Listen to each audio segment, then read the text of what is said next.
Hey guys, Mayflom here, and I have got the new Tim Holtz Tonic stamp platform, and this is a really cool tool. So this comes off completely, and that's really neat for two reasons. First of all, it's really neat because I can wash it when I get part of it all painted up or yucky. I already see some marks on mine. I can just take it and shoot, I could take it outside with the hose and squirt it off. Whatever I need to do, whatever kind of mixed media mess I get into, I can clean it up.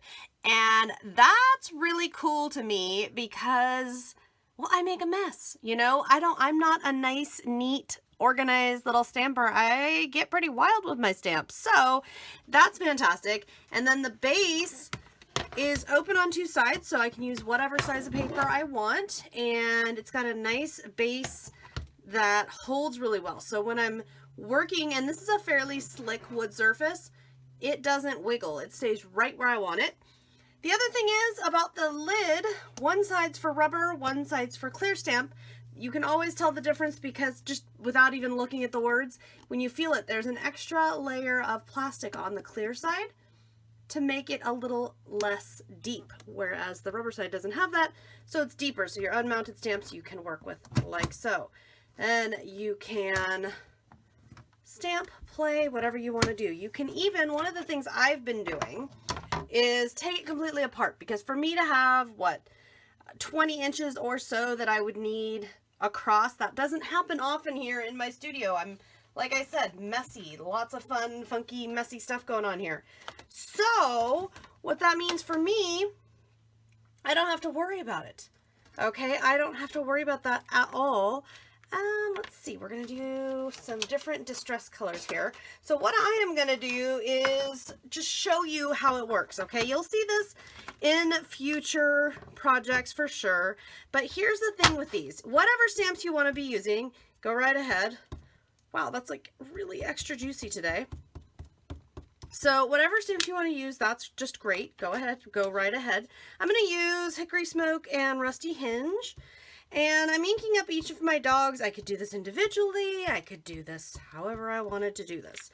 And then I am going to grab my sprayer and spray a couple times, get a little bit of moisture on here. Now here's thing number one. A lot of times when I'm putting water on stamps, I like to stamp the paper down onto it so that the water doesn't pool up on the paper. Well, I can do that because I can, as you can see, I can hook this onto here and I can stamp upside down pretty easily actually, or I can flip it all around. Whatever I want to do, guys, it makes it really easy. And if you're thinking, well, May, you know, you just made really watery looking stamps there. Well, yes, I did. That's on purpose, because what I'm going to show you in this video is I'm going to stamp each of these stamps several times. Now, as long as I don't move the stamps and don't move the paper, I'm going to get a perfectly lined up stamp every time. So if I want to, for example, make a watercolory mess, and yes, I promise this will make sense, I can. And I can let it sit there. I can dry it off. The only thing that I would caution you is sometimes I find, especially when I get pretty wild here, sometimes it can work better for me to add some tape. If I'm gonna get real wild, Scotch tape works really, really well for that. The other thing I will caution you is that you want your layers to be totally dry. Now, I will tell you one of the things you can do. Here's one that I finished yesterday. Each of these was stamped individually. In fact, on some of these, I would color just part of the stamp it, open it back up, pick a different part, stamp it, open it back up. I mean, I just kept repeating and repeating and repeating. Look how pretty that turned out. So you can get really delicate color. You can get a lot of layers of color. And something else you can do if you want, for example, this is Distress Crayon and Oil Pastel mixed together and stamped. This pink one right here has acrylic paint. So a lot of these mediums, you have kind of different rules you apply when you're stamping. by using this tool and only doing one part of the stamp at a time, you don't have to worry about cross-contamination. You don't have to worry about, well, this one requires more pressure, this one requires a little bit of water, but this one doesn't. You can mix your mediums for your stamping as much as you want. Now, I'm doing a lot of kind of watercolor stuff with this right now. You don't have to. You could make a very crisp, clean stamp, and I want to be clear about that. This just happens to be, I got one of these sent to me by the company to check out. And so this is just kind of the direction I've been playing with it, because I've been asking myself the question, when would I use this instead of a stamp block? And this is the big answer that I'm coming up with. The next thing I'm going to do is I'm going to go back in, and this time I'm going to still use Rusty Hinge on this little guy. But this time, no, I'm still going to use Hickory Smoke. I wasn't sure if I was going to use Hickory Smoke or go with the black soot, but I am going to still stick with it. And go ahead and stamp a second time. This time it's crisp, and you see how it beautifully overlays all my messy watercolor fun, but it beautifully overlays it, and I love that. Now, if I wanted to, there's two different ways I could do my third layer. I could quickly pull this off and go dip it in some clear embossing powder, or if I wasn't quick, or let's say there were things I wanted to touch up, whatever it is that I might want to be doing, I could take my time and do that. And I have two options. I could stamp again in Distress Ink color, or I could use a clear such as Watermark Resist, embossing ink, something like that. Since I did not take off and forget, or I don't know, do other layers, I'm going to just go ahead and stamp one more time with the Distress Ink colors I've been using, just the two colors. And I'm going to go ahead and stamp again. And now I will grab my clear embossing powder, pull this off, clear embossing powder. And the reason I'm going to do this, two things. Number one, it's going to lock in the color that I stamped that's all nice and sharp. It will lock that in. So that's a plus. The other thing that it's going to do, it's going to kind of add a raised, shiny surface to our little puppies.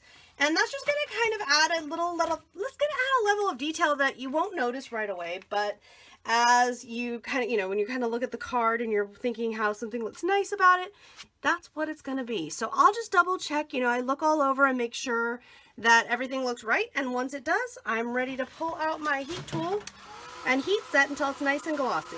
From this point, I could carry on with more stamping, I could do more coloring, layering, or I could just go ahead and start assembling a card, a tag, whatever it is that I wanted to turn this into. I'm just gonna pull this up here so you can see. It's so much fun, and what I love is there is the randomness of the watercolor, but because I originally stamped and in exact the same spot 3 different times the same stamp, it's got a look to it that I couldn't have gotten, as random as it might seem. I couldn't have got that perfectly random, exactly just kind of the free flow look that I would like, but that's a little harder to achieve if I had been just stamping with a stamp block. And for me, that's definitely going to be where this tool comes into play, is when I've got projects that I want to take something on where there's a lot of layering, or I want to be able to stamp individual portions of a stamp, or repetitive stamping of a single image, any of that kind of stuff. That's when you're going to see me pull this tool out. And if that's something that you're interested in, if those are the kinds of things, then maybe you might want to consider a tool like this one over and above something like just a stamping block. Stamping blocks, honestly, are wonderful. I use them a lot, but you know what? This is going to bring a level of color possibilities that I just didn't have before, and I'm really excited about it. And, I've played with tools for a long time. I've worked with tool companies for over a decade. So, I've had a lot of things come across my desk, and I'm very excited about how great that this Tonic Tim Holtz stamp platform came out and how well thought out it is, because it's got a lot of features, including one of my favorite is that they even thought to line the joints here, or whatever you want to call them, with metal, so you don't have to worry that going in and out with the platform is going to break the plastic down, because there's metal in there supporting it and keeping it so that you can make your beautiful projects. and not worry about that. If you have any questions or if you have requests for future videos, please feel free to leave me a comment. I'll see you next time.